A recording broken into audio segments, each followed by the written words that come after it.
بسم اللہ الرحمن الرحیم۔ ملفوظات حضرت مسیح موعود 13 جون 1905۔ قاضی غلام حسین صاحب ویٹرنری اسسٹنٹ حصار حضور کی خدمت میں حاضر ہوئے۔ چند روز ہوئے قاضی صاحب کا لڑکا چند روز کی عمر پا کر فوت ہو گیا۔ اس پر حضرت اقدس نے فرمایا، جو بچہ مر جاتا ہے وہ فرد ہے، انسان کو عاقبت کے لیے بھی کچھ ذخیرہ چاہیے۔ میں لوگوں کی خواہش اولاد پر تعجب کیا کرتا ہوں، کون جانتا ہے اولاد کیسی ہوگی؟ اگر صالح ہو تو انسان کو دنیا میں کچھ فائدہ دے سکتی ہے، اور پھر مستجاب الدعوات ہو تو عاقبت میں بھی فائدہ دے سکتی ہے۔ اکثر لوگ تو سوچتے ہی نہیں کہ ان کو اولاد کی خواہش کیوں ہے، ان کو اولاد کی خواہش کیوں ہے، اور جو سوچتے ہیں وہ اپنی خواہش کو یہاں تک محدود رکھتے ہیں کہ ہمارے مال و دولت کا وارث ہو اور دنیا میں بڑا آدمی بن جائے۔ اولاد کی خواہش صرف اس نیت سے درست ہو سکتی ہے کہ کوئی ولد صالح پیدا ہو جو بندگان خدا میں سے ہو، لیکن جو لوگ آپ ہی دنیا میں غرق ہوں وہ ایسی نیت کہاں سے پیدا کر سکتے ہیں؟ انسان کو چاہیے کہ خدا سے فضل مانگتا رہے، تو اللہ تعالیٰ رحیم و کریم ہے۔ نیتیں صحیح پیدا کرنی چاہیے، ورنہ اولاد ہی آبس ہے۔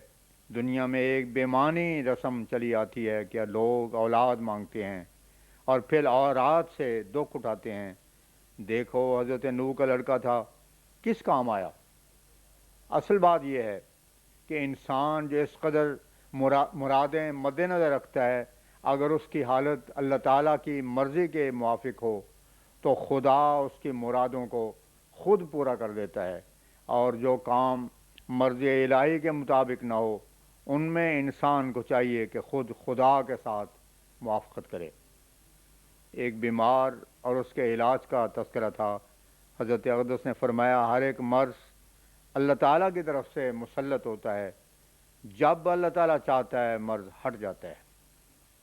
ایک مت کے متعلق فنڈ کا ذکر تھا، فرمایا خدا تعالیٰ سمیع و علیم ہے، اس سے دعا کرتے رہو، خدا تعالیٰ برکت دے گا۔ اس رمز کا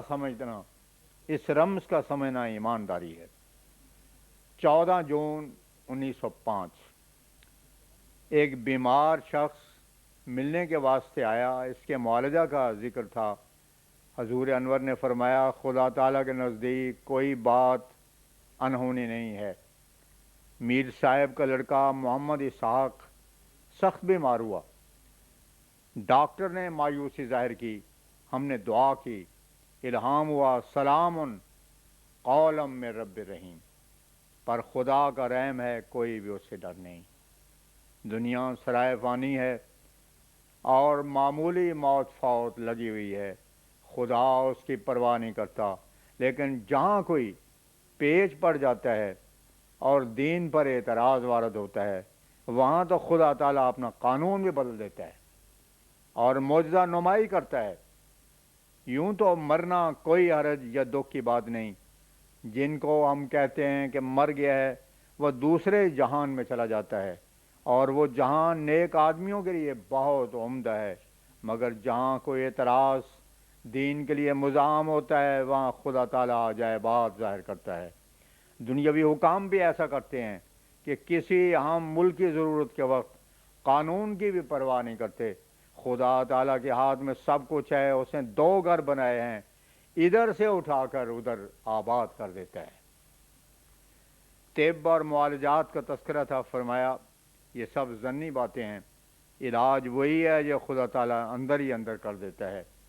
جو ڈاکٹر کہتا ہے کہ یہ علاج یقینی ہے، وہ اپنے مرتبہ اور حیثیت سے آگے بڑھ کر قدم رکھتا ہے۔ مقرات نے لکھا ہے کہ میرے پاس ایک دفعہ ایک بیمار آیا، میں نے بعد دیکھنے حالات کے حکم لگایا کہ یہ 1 ہفتے کے بعد مر جائے گا۔ 30 سال کے بعد میں نے اس کو زندہ پایا۔ بعض ادویہ کو بعض طبائع کے ساتھ مناسبت ہوتی ہے۔ اسی بیماری میں ایک کے واسطے ایک دوا مفید پڑتی ہے اور دوسرے کے واسطے ضرر رساں ہوتی ہے۔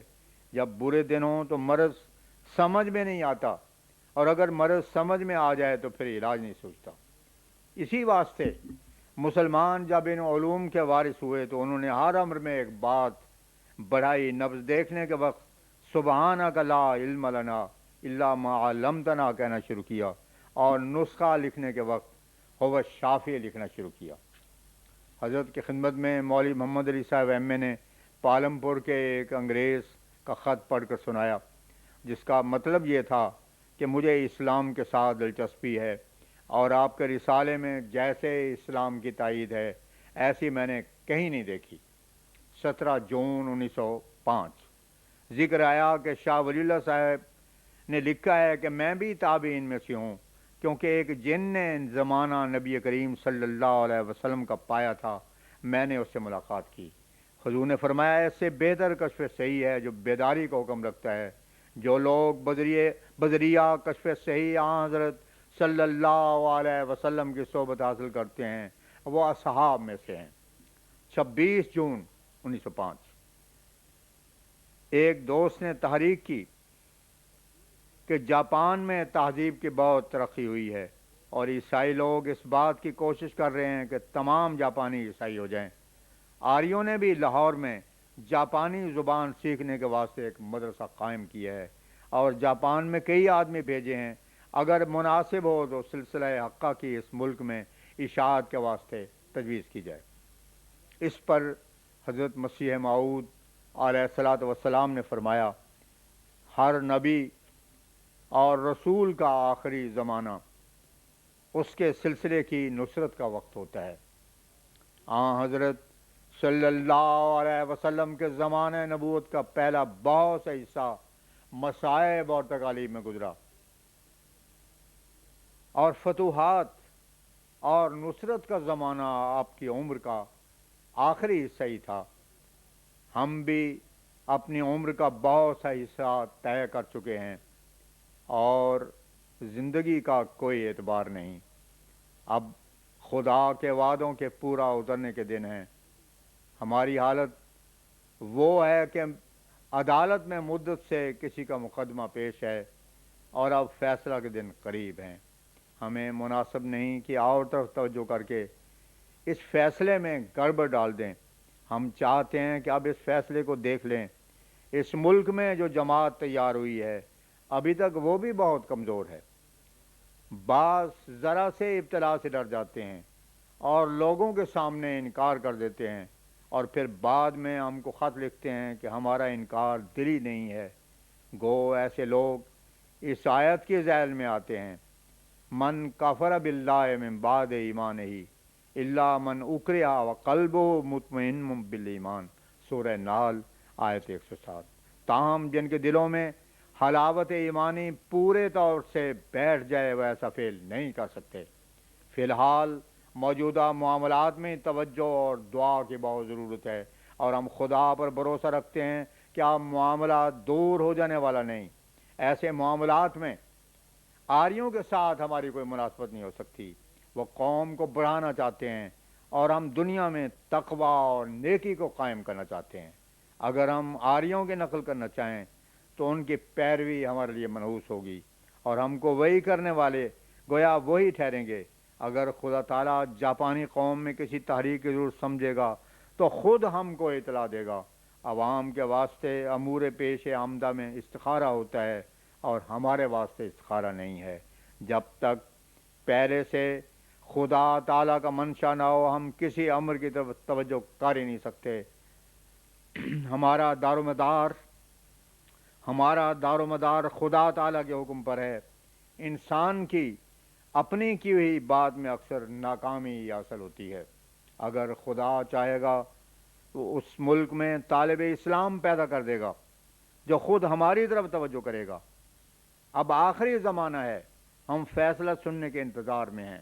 ہاں، سب سے زیادہ ضروری بات یہ ہے کہ میں اپنی جماعت کے سب لوگوں کو توجہ دلاتا ہوں کہ یہ دن بہت نازک ہیں، خدا سے ہراساں و ترساں رہو، ایسا نہ ہو کہ سب کیا ہوا برباد ہو جائے۔ اگر تم دوسرے لوگوں کی طرح بنو گے تو خدا تم میں اور ان میں کوئی فرق نہ کرے گا، اور اگر تم خود اپنے اندر نمایاں فرق پیدا نہ کرو گے تو پھر خدا بھی تمہارے لیے کوئی فرق نہ رکھے گا۔ عمدہ انسان وہ ہے جو خدا کے مرضی کے مطابق چلے۔ ایسا انسان ایک بھی ہو تو اس کی خاطر ضرورت پڑنے پر خدا ساری دنیا کو بھی غرق کر دیتا ہے، لیکن اگر ظاہر کچھ اور باطن کچھ اور تو ایسا انسان منافق ہے، اور منافق کافر سے بدتر ہے۔ سب سے پہلے دلوں کی تطہیر کرو۔ مجھے سب سے زیادہ اس بات کا خوف ہے ہم نہ تلوار سے جیت سکتے ہیں اور نہ کسی اور قوت سے۔ ہمارا ہتھیار صرف دعا ہے اور دلوں کی پاکیزگی۔ اگر ہم اپنے آپ کو درست نہ کریں گے تو سب سے پہلے ہلاک ہوں گے۔ اگر خدا نہ چاہے تو جاپان میں کیا رکھا ہے؟ ہاں، زبان سیکھنے میں کوئی حرج نہیں، داستہ ہے بکار۔ اگر ہمیں خدا کا حکم ہو تو بغیر زبان سیکھنے کے آج ہی چل پڑیں۔ ہم ایسے معاملات میں کسی کے مشورے پر نہیں چل سکتے۔ خدا کے منشا کے قدم بقدم چلنا ہمارا کام ہے۔